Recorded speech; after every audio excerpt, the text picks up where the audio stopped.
Hey dads, do you ever feel like you're juggling too many balls and the one labeled dad keeps slipping through your fingers?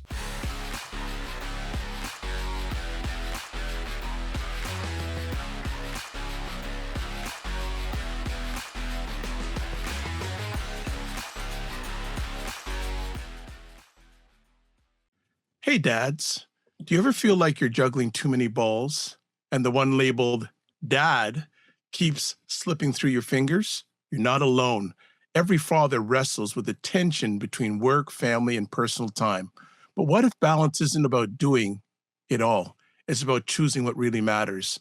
Welcome. It's Ed Gow Jr. here from the Dad Central Show. And this time he's clean shaven.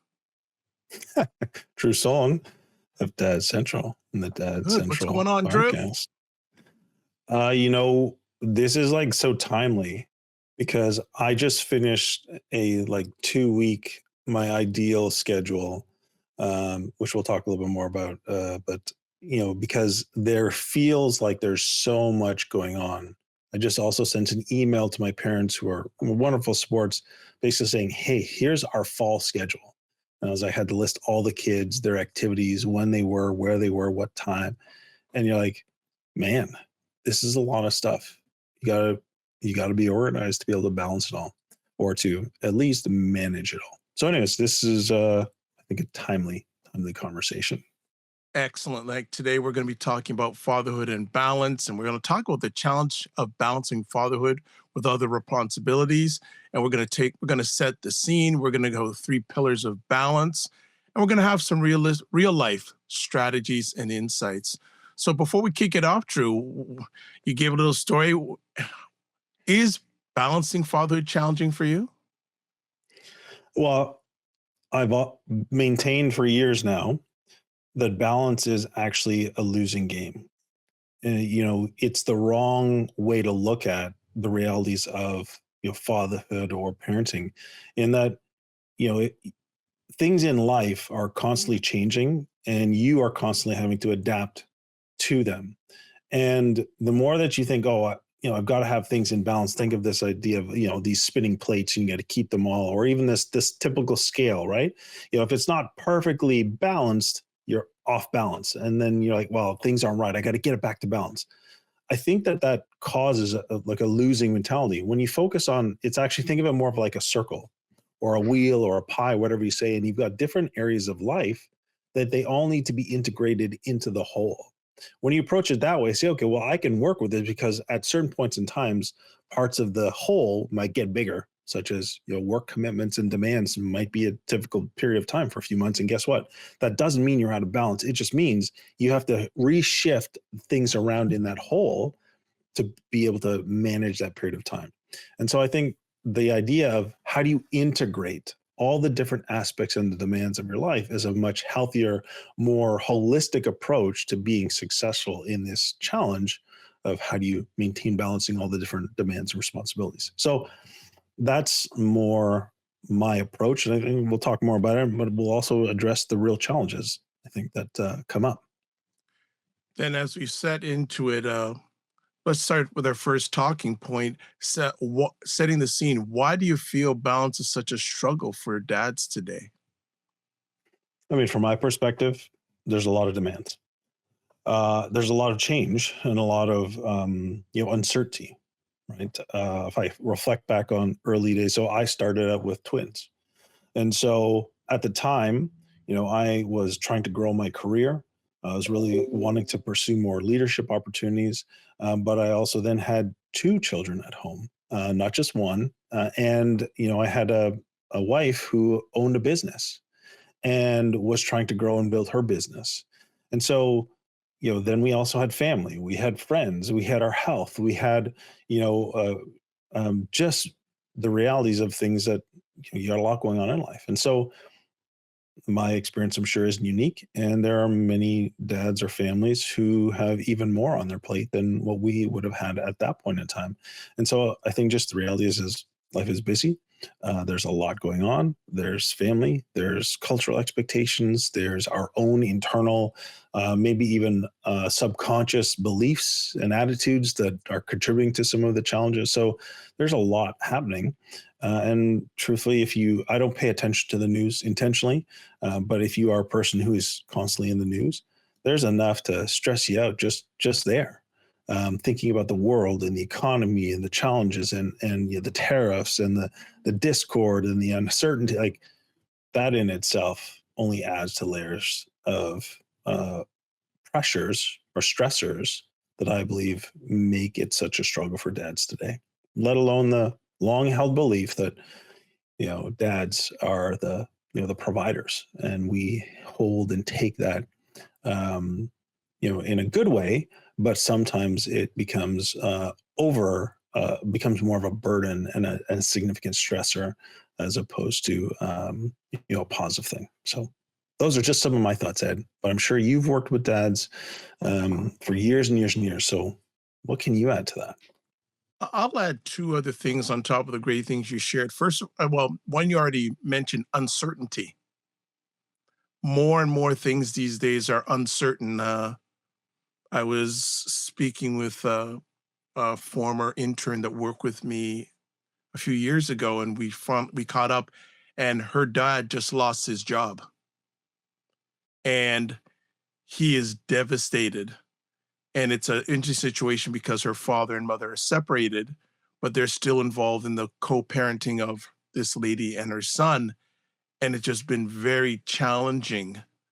And basically, she's been like a mother to him because he is just devastated. He's worried about taking care of his kids, etc. And another dynamic that I've seen growing over the last few years is fathers not only have to taking care of themselves, taking care of their families, but sometimes having to get involved in taking care of his parents. That is a whole other dynamic that I've seen growing over the last few years because our parents are living longer, thanks be to great medical and genes, whatever. But that's another circumstance, especially if your parents are aging and that whole dynamic. Can they survive on their own? Do you have to put them in a nursing home? That's a whole other conversation. I think we could take another standalone topic, fathers taking care of their parents. That can definitely, and again, it's something that's a lot of times we're not prepared for it, let alone prepared with being a partner, let alone being prepared for raising kids. Then, oh, wow, I got to take care of my mom and dad. I have no experience at doing that.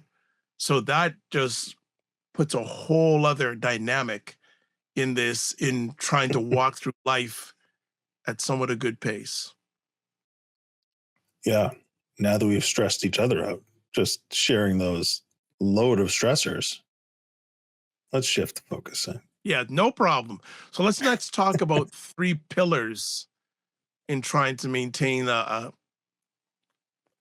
lifestyle that is not so rocky.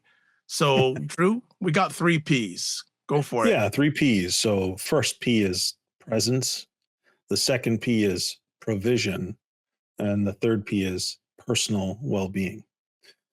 Let's take some time and talk about each of these. And so the way that I would look at this is I think that if you can, as these three ideas, these three pillars, and keep them front and center, then you have the ability to help this process of what I call integration of each of these three pillars into your schedule and into your life.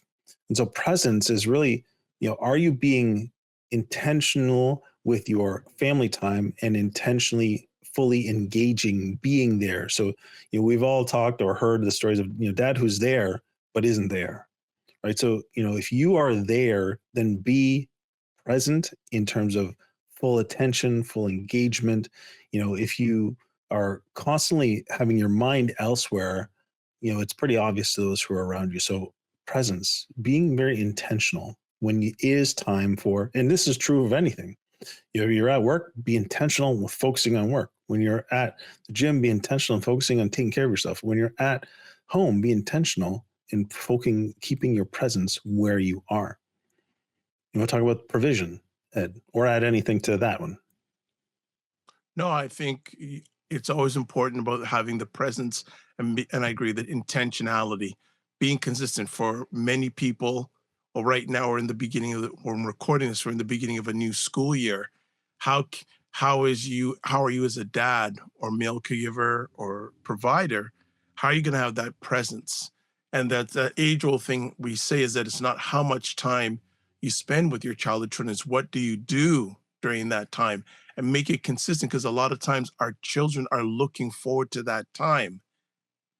And if you can be consistent with it, it not only improves their growing up, it improves you, it improves the parent, it improves the family dynamic, that it's consistent and intentional. So that's what I'll just add for that. Okay. Yeah, so provision. This is the idea of being able to meet both your work, your financial, or if you're, not working, meeting the responsibilities that you have because maybe you're providing childcare, or maybe you're actually, fully a stay-at-home dad and engaging with the child. You're providing the children with what they need, and so without being consumed by them, right? So that's, I think, the important piece is, can you meet those responsibilities without them overwhelming, completely sucking the life out of you? And are you doing the right things to be able to consistently, as Ed said, as well as continue meeting those responsibilities? Yeah, I just want to add on to that. And I know many of us are raised, and the provision just means financial. I'm not all with that. Provision also means time. Provision also means listening. There are so many things, dads, we bring of value to our family and our children, and it's not just all financial. Right. It's Providing, providing care, yes, providing yes, support, all those things are. yeah, I, absolutely. Yeah. yeah, and I guess haven't heard this word. There's intangibles Hmm. that you bring to the table. Yeah, so bringing all those things that are the intangibles when it comes to provision are very important. And a lot of times we get so caught up and don't think about those things, but those things are just as important as the monetary. Yeah, absolutely. And then our final P is personal well-being. And this is, how do you maintain your own health, mental, emotional, spiritual, relational? How do you maintain hobbies? How do you maintain your social life, your friendships, the things that bring you and recharge you? Yeah, I think this is an important one. In fact, sometimes I almost feel like leading with this one, but we're talking about it now because I feel that this is one of those intangibles that when you're able to do this, it allows you to do the provision and the presence much better. So I would say this is crucial. I found it to be very, very important in my journey, as well as it helps me integrate much of the other areas of life that can sometimes be stressful or challenging if I'm able to maintain this pillar quite well. So I think it's a really important one. Yeah, I'll just add to what Drew just said. Health, hobbies, and recharging relationships. I always put it out to dads. Are you able to take 15 minutes a day and just do nothing?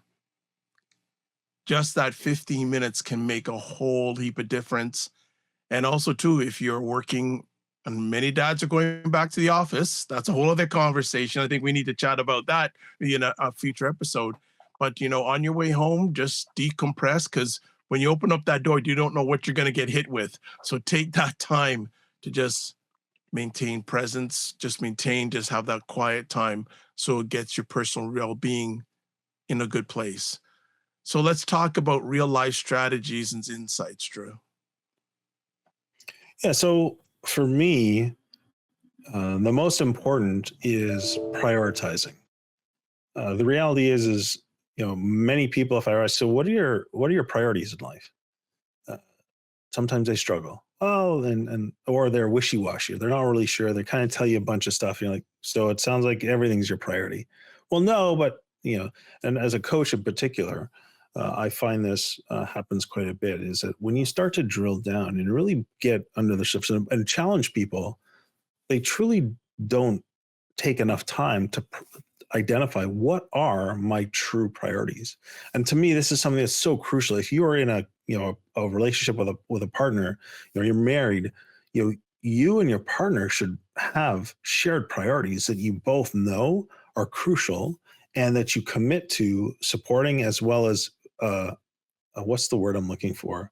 Uh, it's not circulating, but basically bringing it forward into your family and creating your life built off of your priorities. And so, to me, this is the number one strategy you need to be more effective at developing an integrated or balanced life. You must identify your true priorities, and then you must protect those priorities based on how you commit your time and where you schedule yourself. And so there's two elements. There's actually, time management or structured, like time blocking and building out. I could show you the Excel spreadsheet that is now my 2 week calendar, right? In terms of this is how this is how my day is structured from the time I get up to the time I go to bed. And, 80 to 85% of the cells are occupied. There's only sort of, 15% that is left open because that's intentional, because it's margin. It's for the unplanned. And you have to be able to do this, and you have to be able to circulate this with your partner, with your family, so that there's an understanding. And then you have to intentionally follow through and achieve this schedule that you set out for yourself, built off of what you prioritize. And so, as an example for me, time with Kristen is a priority. Our relationship is foundational to our family. So that's built into the schedule. For us, our faith is crucial, and both not only individually but also together, spending time in spiritual practices of prayer is built into the schedule. Fitness and health is crucial. It's in the schedule. Our family time. Our family time is in the schedule. It's dedicated, allocated in the time, and it's because these are important priorities. Of course, work and other responsibilities are in there, but they're not the first thing that goes in. What goes in are our top priorities, and making sure that we fit everything else in around that. And so prioritizing and building a dedicated schedule that is not just you operating on autopilot, but is you working with and integrating with people in your family to actually bring this to life, is what I think is most important, and a very practical strategy, but like ground zero for achieving this. But No, Ed, you're a I busy guy. there's You got a much lot more going to add on. to that. Share some insights. Well, I think you've covered a lot of things there. The only thing I'd maybe add to that is prioritize without guilt, right? If you don't feel comfortable with what you're prioritizing, then it's not right. And also that wherever you prioritize, not only how does it benefit you, dad, but how does it benefit your children and your family? It's got to be bigger than you. Yes, you want to have that prior. How does that help the micro, but also the macro? So all those things you mentioned you do with Christian, not only they help you individually, but it helps at least her, and it also helps the family because it's building a stronger foundation for each one of you. Correct? Yeah. Well, as I said, I just shared an email with my parents. I included that, not for them to be like, to be overwhelmed by it, but just say it's more for information and aware. Our goal is to try and achieve much of this. And because they're involved in sometimes taking our kids to different events and when we would need them, I feel like it's just valuable to incorporate the people who are, touching upon the family where necessary and with what information is relevant. Excellent. So that is a wrap for the episode. Just want to say the three things that we covered today. We talked about, we set the scene. We had three pillars of balance. We also provided some real life strategies and insights. So, some things that I want to drop in, but I'm going to ask Drew first things first. What takeaway or what thing are we offering our audience? Well, we are going to be reopening our Dad Mentor membership. And one of the foundational areas we talk about is this idea of prioritizing and helping, dads, busy dads, um, know how to structure their time effectively. And so I'm going to be running a free training. And so just keep an eye out for that. If we have it, we'll put it a link in the show notes to the free training, where I'm going to be walking dads through the crucial steps that are needed to be effective at balancing all the demands that come at you. Excellent. Looking forward to that event. So I'll just leave with some quick things here. I want to encourage dads, fathers, and male caregivers that balance is a journey, not a destination. And I have a question for everybody out there that's listening to this. Where do you feel the most out of balance? And what's one small change you could make this week? So you've been watching Dad Central, a parenting podcast, sorry, to reduce stress and build confidence in fatherhood. And we can never forget our show is sponsored by Dove Men Plus Care because Dove Men Plus Care believes pet care is the best of a man. And when men care for themselves and others, there is a positive impact. So as always, I want to say thank you for taking the most important thing, your time, to listen or watch a show. And as always, don't just manage your time, manage your energy. Remember to give yourself grace, and we'll chat with you soon. Be well.